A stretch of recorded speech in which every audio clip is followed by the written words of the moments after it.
thing is getting it from the natural to the spiritual? Well, that's what we're going to teach you right now in a couple of minutes. This is what we call the spiritual transition game.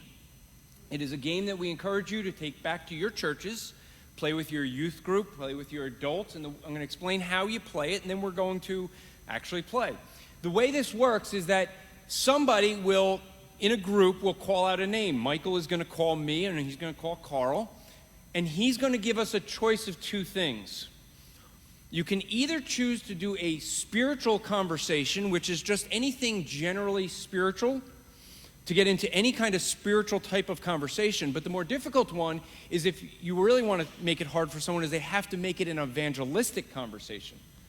So you call a name, Andrew, I want a spiritual conversation on, and then you name something.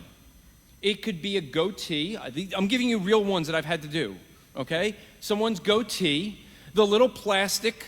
Start an evangelism conversation on the little plastic piece that's on the end of your shoelace. Do you think you could do that? Now, some of you are going, there's no way I could do that. Yes, you can if you practice. That's the point of this game. The more you do this, the more you practice this, the easier transition gets. Now, I learned this from my pastor, who literally was so good at this. We used to rent a Seventh-day Adventist building. They didn't need it on Sunday. And thank you, some of you got that. So what ended up happening was they had a fruit bat problem. The pastor was preaching a sermon, and a fruit bat suddenly flew in the auditorium. Now, what did everybody do? They're watching the fruit bat. He immediately transitioned the fruit bat into the point of his sermon. 3 people after that message asked me, did you release that fruit bat? Because they didn't quite, they figured it must have been planned. No, he just transitioned it so quick that people assumed it. Now, how do you end up using this on the street? I'll give you one that you can always use, especially if you're in New York, where I usually evangelize, right? An ambulance goes by, a fire truck, a police car, and what does everyone do? And you've just lost their attention.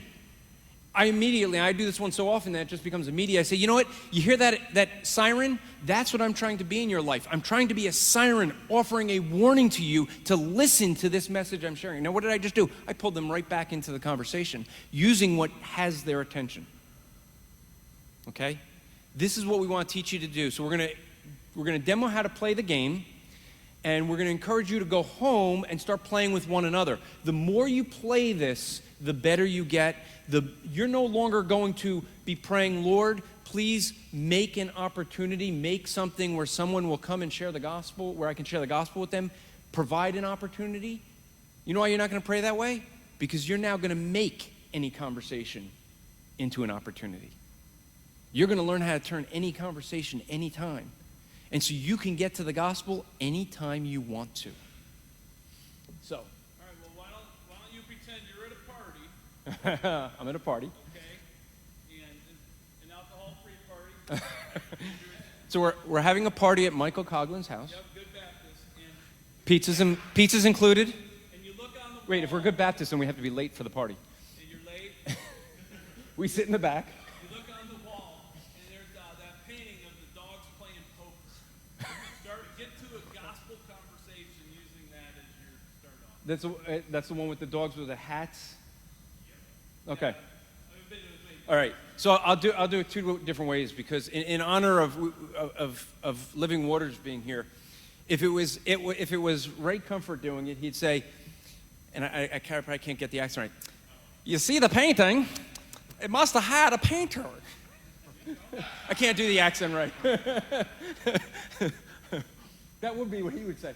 But if I was to look at that painting, I see some dogs, and they're playing cards of poker, and I want to get a spiritual conversation. I'd say, it's interesting. Look at what we do as human beings with animals.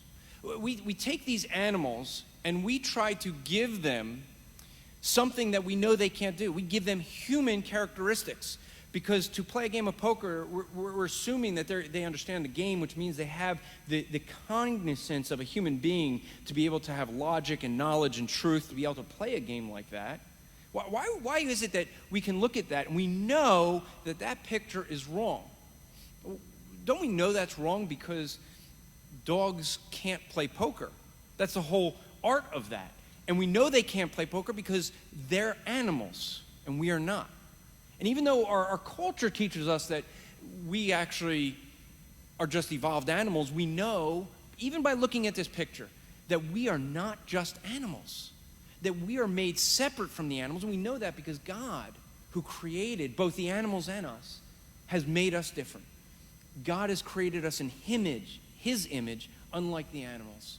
And created in his image, he created us, but we violated his law. But being created in his image, he himself became a man and died on a cross to pay the sins of men, not dogs.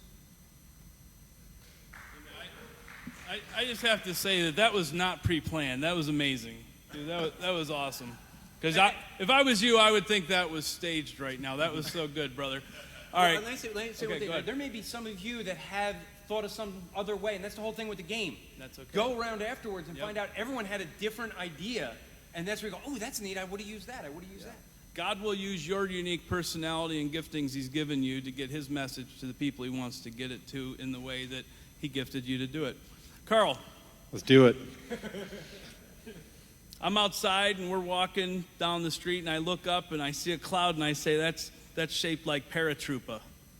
Paratroopa. Oh. From Super Mario All Brothers. right. Going down my alley. All right. Give me just a spiritual conversation. You don't have to get to the gospel. Just get it to a spiritual conversation with me. Wow. I am not good at this game, but I have to follow Mr. Rappaport in this, but I would say, man, I see that too. Isn't it amazing how we can see just God's creation is just beautiful? It's artwork, isn't it? You can see a paratroop in the clouds. I mean, I see beautiful paintings out in nature everywhere. Look what that tree looks like. I mean, I would go right back into nature and just talk about how amazing is God's creation that we could just look out there and see artwork wherever we're at, even just looking at a cloud outside. Sometimes we don't take the time to recognize that. Well, you're better at this than you thought you were, brother. Thank you. Thank you. When you start playing it, it'll take a couple of minutes. The first time, it takes some time to get something. Go in the mic. The first time you do this, it takes several minutes sometimes, and give patience. Let people have the silence to let them think about it. But over time, you get good. How many of you teach like children's Sunday school? Okay, let me tell you something, and this will be a challenge to you.